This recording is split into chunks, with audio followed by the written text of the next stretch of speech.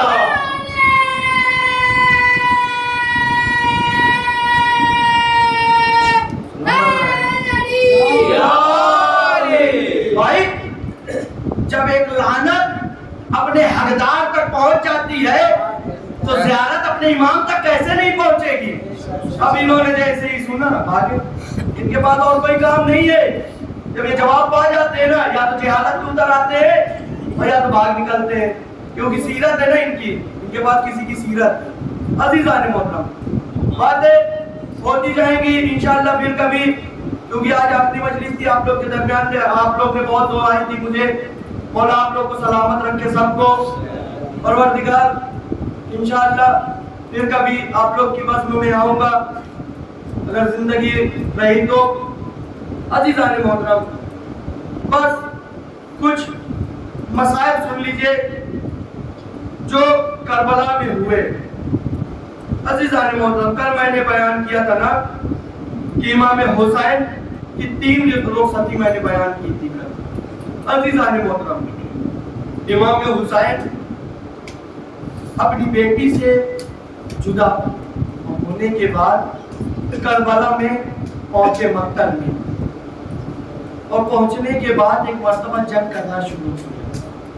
جنگ کرتے جاتے ہیں اور کہتے جاتے ہیں تم نے میرے بھائی عباس کو مارا، تم نے میرے بیٹے علی اکبر کو مارا، ارے تم نے علی اصغر کو نہیں چھوڑا، تم نے اولو محمد کو مارا. آؤ آپ ایک بوڑھے باپ کی جنگ دیکھو. امام حسین جنگ کرتے جاتے ہیں اور یہ جملے دہراتے جاتے ہیں. عزیزان محترم، ایک مرتبہ آواز غیبی آئی، اے حسین تیروں پہ تیر کھا چکے بس اے حسین بس، ہم تم کو آزما چکے بس اے حسین بس، سر کو چکا تو کنجرے بیدار کے لیے کچھ امتحان چھوڑ دو سجاد کے لیے. عزیزان محترم، جیسے امام حسین نے سنا نا، اپنی تلوار کو میان میں رکھا، باقی ہوئی پہنچے سمٹی. کوئی نیزے سے وار کرتا ہے، کوئی تیر سے وار کرتا ہے. عزاداروں سنیں گے امام کے زخم پہ جس کے پاس کچھ نہیں تھا وہ جھولیوں میں گرم ریت بھر کر امام کے زخم پر ڈالتا تھا.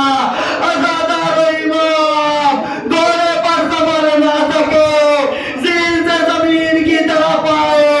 عزیزان محترم، پتہ ہے میں نے کیوں کہا زین سے زمین کی طرف آئے؟ کیونکہ تاریخ بتاتی ہے جب امام زین سے زمین کی طرف آئے نا تو زمین تک نہیں پہنچے بلکہ تیروں پر معلق تھے.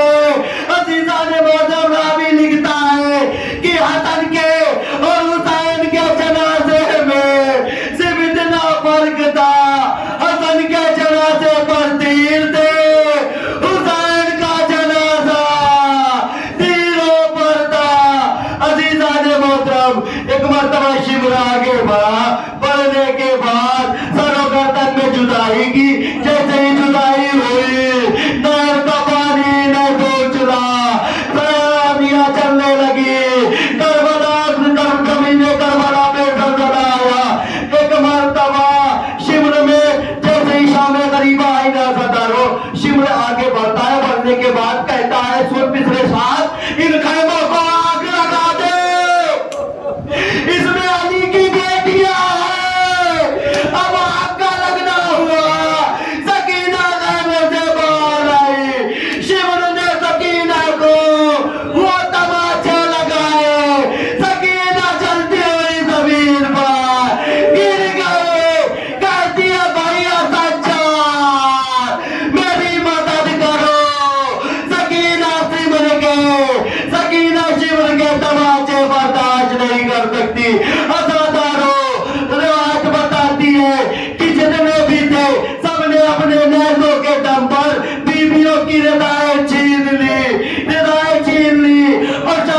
جملہ کہتے جاتے ہیں آشام آشام